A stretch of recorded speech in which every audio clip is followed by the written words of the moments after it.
Welcome to the Aesthetic Doctor Podcast. We don't shy away and keep secrets here. We empower you with education, telling you the truth about all things aesthetic medicine while encouraging you to be the best version of yourself. It's time to look great and feel good doing it. This is your host, mom, speaker, and board-certified physician, Dr. Judith Forger. Hello and welcome to episode 29 of the Aesthetic Doctor Podcast. Today, I'm so excited to be joined by Dr. Diga Fongod, or Dr. D, as she's known on social media. She is a board-certified internal medicine physician and the owner of Delight Medical and Aesthetics in McLean, Virginia. She is also an avid, well-followed educator on social media, where she educates on skincare and aesthetic treatments that are safe for skin of color. Please welcome Dr. D. Hello, Dr. D. It is so lovely to have you with us today. And Dr. D, today we're talking about aesthetics and skin of color. As we kind of a little bit talked about in the intro, of course, skin of color is a very diverse kind of term. So kind of before we go into the episode, I want to quickly put in a disclaimer that obviously we're talking about a broad topic, and I think you can kind of explain the diversity within skin of color a little bit better than I can. Yeah, absolutely. Thank you so much, Jude, for having me on your podcast. So whenever someone asks me, like, okay, when you think of skin of color, what does that exactly mean? Generally, we think about people who have the Fitzpatrick 4 to 6. But the way I like to think about it, I like to break them into people of African descent and people of Asian descent, and then people who are multi-ethnic, which basically means they're a combination of many different things. And even within each subgroup, there's so much diversity in that. And so that's basically how I look at skin of color. And depending on which group you're in, that's also going to determine how I approach you in terms of like your skin and also aesthetics, because different cultures have different cultural expectations for how they look, and you cannot inject, for example, everybody the same way. So that's just one example of how you have to approach different people based on where they're from, basically. Yeah, and in your population, do you specialize in any particular ethnic group or in any particular like procedure within ethnic groups? So generally, I don't. My practice is marketed as a practice for people of color, but because I am Black, I will attract more Black patients. And so right now, I would say about 70% of my patient population is Black or of African descent. And then I also have about 10 to 15% of Indian patients who also have darker skin because they feel like they can identify with me. And then the rest of them are either Hispanic or Asian. And I have some Caucasian patients as well. So it's a nice mix, but for the most part, you tend to attract who you are because Black people feel more comfortable with Black physicians. And so that's generally who I see. And with Black people, you have to understand what their concerns are going to be. Historically, it's going to be pigmentation, hyperpigmentation specifically, and you have to know why they're having hyperpigmentation. For a lot of my patients, they deal with facial hair or have PCOS. That leads to ingrown hairs, that leads to scarring, that leads to pigment. So I do a lot of laser hair removal, and there's a lot of fear surrounding laser hair removal in people of darker skin tones because on social media, we see a lot of people getting burned. And so it's really important for my patients to come here and feel like they're seeing a Black doctor. We have equipment that's safe for people with darker skin, and we know how to approach their issues, right? So we always start with laser hair removal, and then we could do other treatments like chemical peels or microneedling to help them get smooth, even skin tone, because that is really the most important thing when it comes to the skincare and anti-aging for people of Black descent or African descent. And then everything else comes later. It is interesting because you already kind of answered my first question, which was going to be like, what are some of the, most unique aspects or, issues that you see people of color deal with? Because in my practice, it's, the same thing. It's people of color really, other than the regular anti-aging and maintaining nice glowing skin, which I think we all want. We all want beautiful skin, right? Because of the increased pigment and the increased chance of pigmentation. And for those of you who are lay people, she used the Fitzpatrick scale, which is really, this is for the general public. The Fitzpatrick scale is how we in dermatology and aesthetics kind of type your skin type based on the number of pigment in your skin. So, when it goes from 1 to 6, 1 is sort of, the Julianne Moores of the world, my daughter, redhead, pale skin, freckles. She mentioned 4, that is somebody generally of Hispanic descent, most of them. 5, we kind of want to think about Indian skin types or maybe mixed skin types. And then when we think about 6, we're really talking about people of African descent or people with an African American complexion. And again, I realize that there's shades and there's variety and genetic, everything. But, just because you use a medical term for our lay people listening, I just kind of wanted to break that down. In our practice, we do see a lot of people of color that do come in for hyperpigmentation concerns because that's what they feel like is the flaw to their skin. And you're absolutely right. I'm fortunate enough that both of my estheticians are people of color. And so we really try to create a very diverse experience and try to also purchase equipment that is safe for all skin types, because I think, and I would love for you to speak to this a little bit, I think historically, the aesthetic industry, as in like when we talk about mainstream aesthetics and lasers, there has been a little bit of a kind of focus on developing treatments for lighter skinned people. So, please just tell me about the differences that you see with the equipment that gets purchased, the marketing. Even I brought that up to one of the aesthetics companies and I was like, I'm looking for your marketing brochure and like, could you use anybody other than like a white woman? And they looked at me like, oh, because I was like, well, we want to share all, at least in representation of our practice and what we can do, we want to make sure that we represent everybody. Absolutely. Speaking of reps, all of my reps know me. The first thing I look at are the brochures. And, because I have gotten to a point where I'm comfortable saying, my practice is for people of color, you basically have to come correct. Like if you're bringing a brochure and you don't have information that really fits into my practice, I'm sending you out the door. But like you said, historically, lasers, for example, or even just aesthetic treatments were not necessarily geared towards people of color. I know some of my patients who have tried lasers in the past, like 10, 20 years ago. They'll tell me how painful it was because they had to get modified alexandrites, which is like something that we use for lighter skin tones, or they would get burns, or they just felt like the yags at that time, and the yags were so painful that they just didn't feel like they could come back for these treatments. And so the perception in the culture is that there's nothing for us. It's not marketed towards them. And when they go to practices or med spas or derm offices, they get told that we don't have anything for you, or your skin is too dark, without giving a true explanation as to why their equipment may not be the best for them. And in turn, they tend to unknowingly, I believe, shame a lot of these patients. Because if you come to a med spa and you have this issue, and instead of saying, we don't have the right equipment, you say your skin is too dark, what they hear is, I'm not good enough, and I see that so many times. I see that happening every day.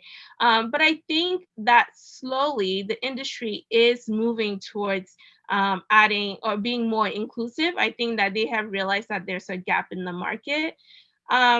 there's always this assumption, at least when I decided to focus on people of color, that people of color don't spend money on these services, which is not true. So I think they're starting to realize that, and you can see like a lot of marketing campaigns. I would say Allergan and ZMN recently Yes, having. Zealand has I love their new campaign because they are, I think, for the first time prominently featuring a woman of color. Exactly. And so it's nice to see that, because then it gives people confidence, like, okay, maybe these treatments are safe for me. Maybe I can attempt to try these things, when before it was not inclusive at all. So I think we're starting to go in the right direction, but a lot of work still needs to be done. And I love how you brought up language, because I think language is so important.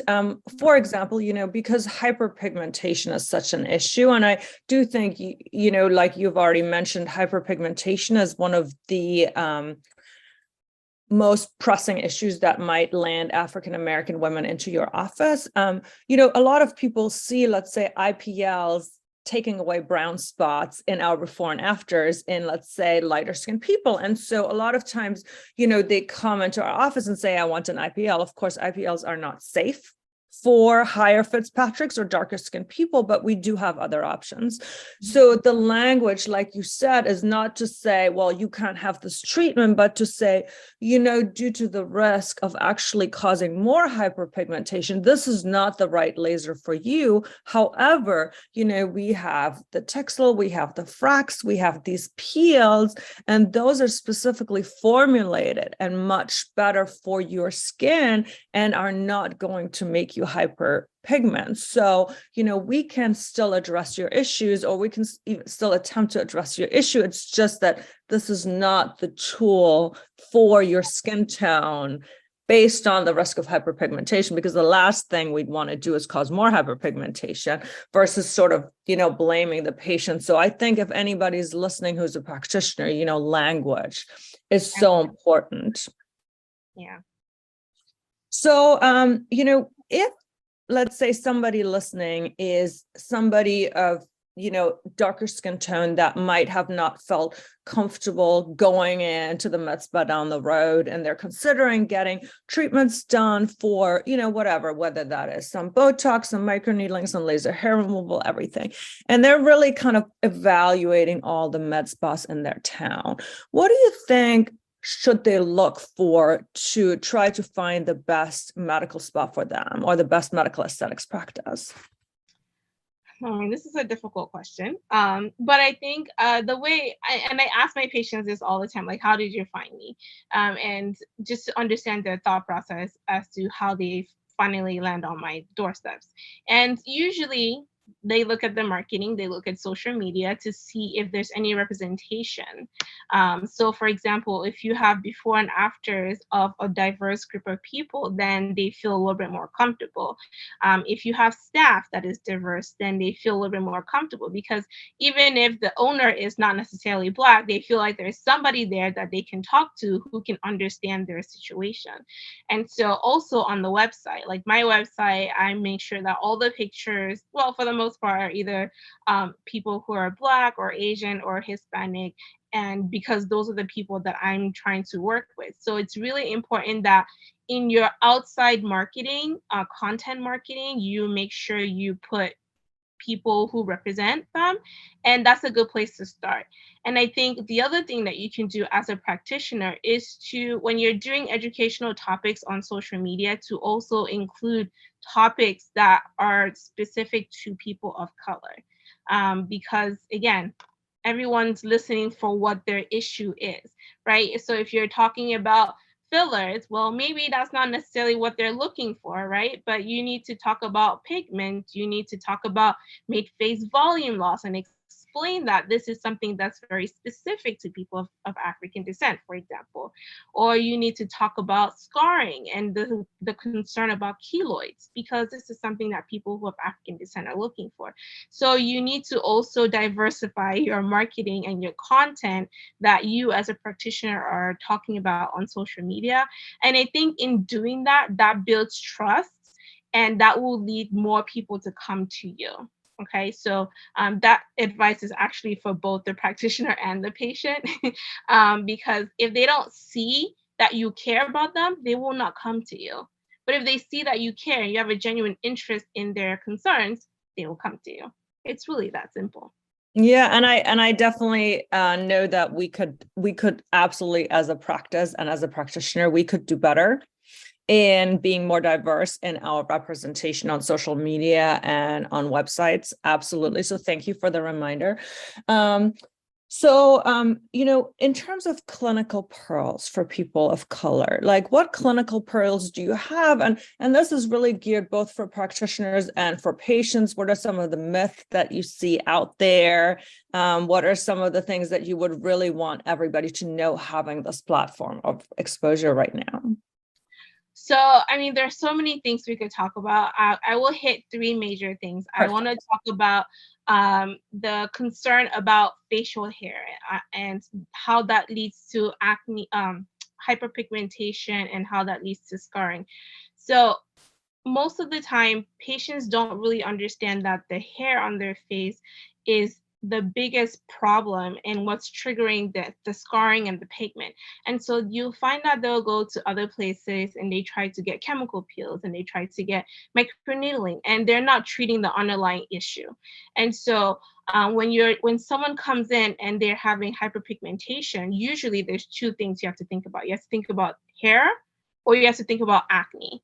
And either way, those two things need to be treated. It's really, really important. So the benefit of doing laser hair removal is that when you do hair removal, that heat also helps with the scarring. So you have to really explain to your patient all the benefits that come from doing this treatment. Tell them, if we can reduce the hair, we can actually get you that glowing skin that you want, right? So it's I mean, also for the practitioner, it's understanding like the pathophysiology and then being able to explain it in a way that they understand, so they understand the treatment plan that you have for them. Okay, so very common, it's facial hair that leads to hyperpigmentation and scarring. The other thing is acne. This is common for everybody. Again, acne will lead to hyperpigmentation and scarring. Now, acne is tricky, I think, for us, people of color, because we have all of these other remedies that are cultural to us, right? So you'll hear someone say they're using black soap for their acne, or they use shea butter, or they use all these other things, which you may not be familiar with. So a little bit of it is actually learning a little bit about how other cultures manage their skin concerns, and not necessarily demonizing it, but trying to explain to them that this may not necessarily work, because if you have acne, then you need to take care of the bacteria, you need to take care of the inflammation, you need to take care of the sebum. And we use these procedures or these products to help with that. And what you're using is not necessarily helping to give you the end result. So you have to really like help them understand why you have the thought process that you have. You don't just go in there and you tell them, this is what we're going to do, and this are the things, these are the procedures, or these are the medications, and then you're done with it. That's not going to work. They want to understand why. And if you explain to them, then they're more likely to go along with your treatment plan. And then the last thing I want to talk about is for volume loss. This is really big. A lot of times patients come in because they have tear trough deformities, or they have mid-phase volume loss, and they want that to improve.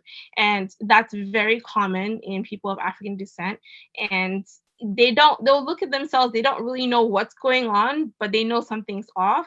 And so it's explaining to them like, okay, if we're going to do tear troughs, we first need to do mid-phase volume restoration for these reasons, and explain to them. It's really simple, just explaining in as simple terms as possible would be the best solution to get your goal across.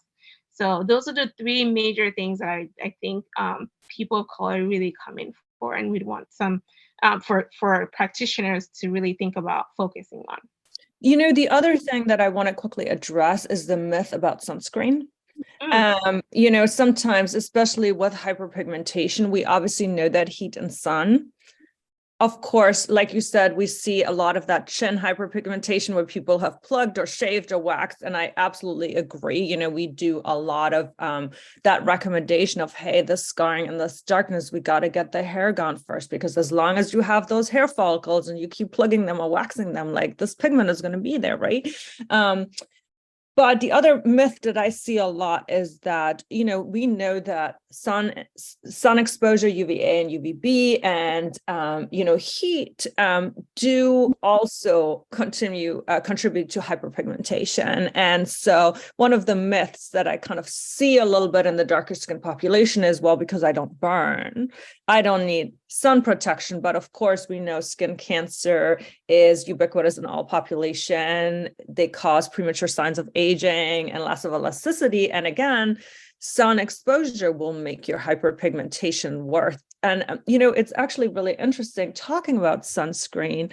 You know, there's also then sometimes this thing about, but sunscreen is not made for my skin color. And so, you know, we have also, and I'm so fortunate to have my amazing esthetician, Malika, who like has taught me so much about, like you said, these little home remedies that I'd be like, I don't even understand what this is, you know, and I'm very open about it. And I was like, Malika, I have no idea what this is. And she'd be like, oh yeah, it's this one oil and you do this, that, and the other with, and then you mix it with vinegar and you do that. And I'm like, oh, okay. But, you know, we test out all the sunscreens and she'll be like, no, order this one because it blends really nicely. And the fact too, that sometimes you could theoretically be really well-meaning and recommend a sunscreen, but if somebody's going to put it on and it's not going to blend well with their skin, again, it's not for them. Yes, yes. I tell my patients this: you have to wear sunscreen, but I am not. I don't care what sunscreen you wear. I don't care if it's physical. I don't care if it's chemical. I care that you wear it. So the best sunscreen is the one that you're going to wear.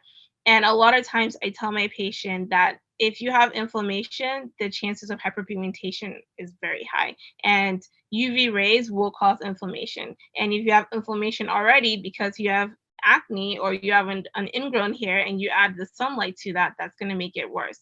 So the goals are always to decrease inflammation and to protect your skin from the sun. So yes, absolutely.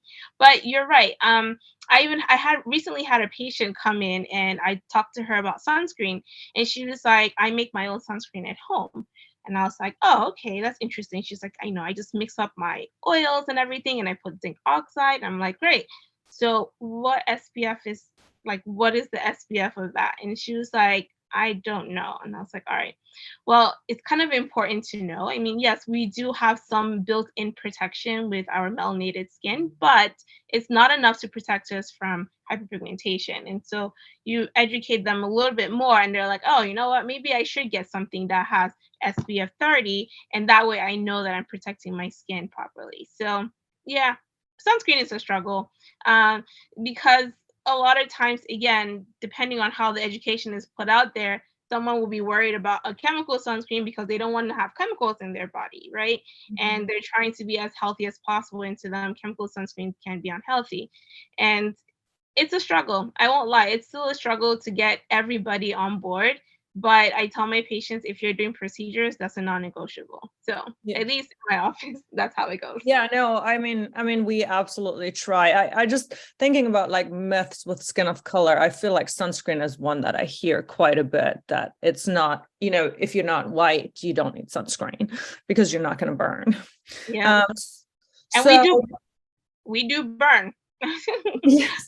Burn. So I burned multiple times. So that's definitely more of a myth. And if they experience it enough sunlight, they will get burned. And that also gets tricky with melasma, which is another thing that that comes up in skin of color, is the trying to explain to patients that heat itself can be a trigger for melasma, not just exposure to sun, but that heat. And, you know, it's really difficult for them to understand that correlation. But melasma is just one of those tricky. For everybody. I mean, I think it's like universally tricky for absolutely everybody. One thing I wanted to mention, and this is more for practitioners and for patients as well, is that for your patients of color, you need to make sure you tell them or you explain to them that for them, the treatment course is always going to be slower. Yes, because again, especially with lasers, what we can safely put into somebody's skin that is pigmented with energy is sort of less. And you guys, especially if you're off color or not off color, I do have a laser hair removal episode. So look back for that, because it really goes through why we treat also different skin types differently, and why the expectation, if you're darker skin, is to have a longer treatment course, simply because we have to be extra careful to not hyperpigment. Absolutely. And yeah, so that gets tricky though, because when you're now talking about pricing for procedures, people are like, well, if it's longer, does it cost more? And that's also something I think practitioners need to really weigh in. It's if the treatments are going to take longer, maybe that should be considered in the pricing of treatments for specific groups. Just something to think about. Yeah, that is really a good idea to kind of think about, like, if we normally package our laser hair removal series, let's say as a series of 6, like what in most like darker skin types, what would you tell your patients as an expectation of how many laser hair removals it would take them? So, well, laser hair removal depends on if it's a hormonal hair or not. So Right, that's of course. but I usually say between 6 to 12. It's just a nice range to give people. But I never really tell them to expect, like, in 6 treatments, everything's going to be gone, because you're going to need touch-ups, right? You have. Oh yeah, we talk about that too. And then things happen too. People get sick, people get on antibiotics, people go to the beach. So there's different things that could also prolong their treatment course. But you give them a range of 6 to 12 and tell them that that isn't necessarily concrete for everybody. Everybody's different. So this is just a general number, and just keep it general.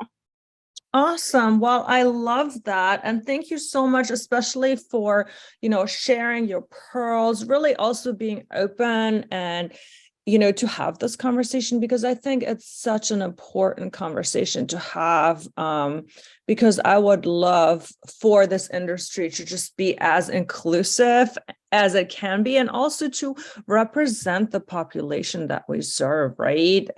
It would be amazing if really the aesthetics world and our patients looked exactly like our population, because then I feel like we would have succeeded in really making it as inclusive as possible. Are there any like sort of parting words of wisdom or any things you want to see in the future that you want to leave us with?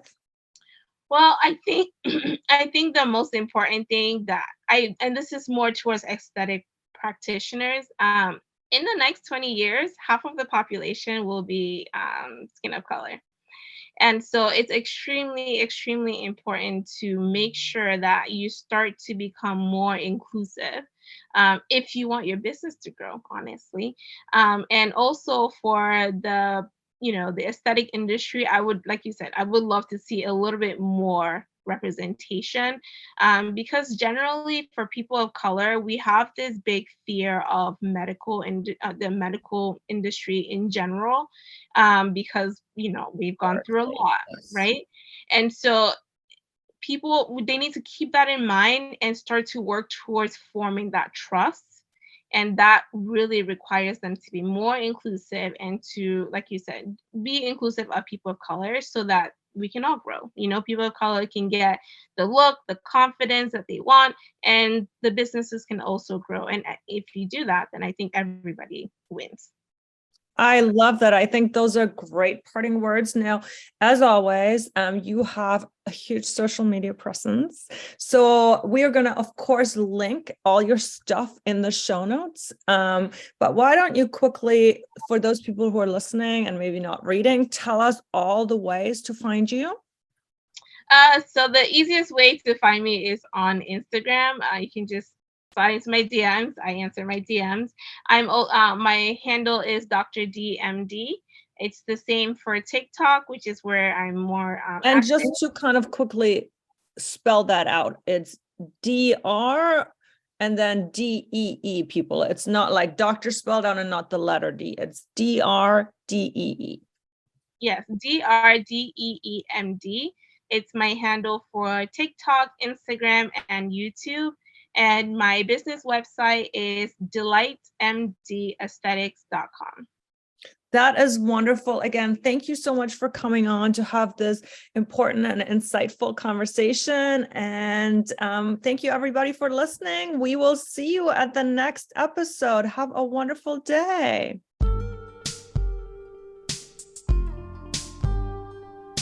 Thank you for listening to the Aesthetic Doctor Podcast with Dr. Judith Borger. We'd love to connect with you outside of the show. Follow Dr. Borger on Instagram at Dr. Borger and find more online and ways to work with Dr. Borger at www.theaestheticdoctor.com. Until next time, be well.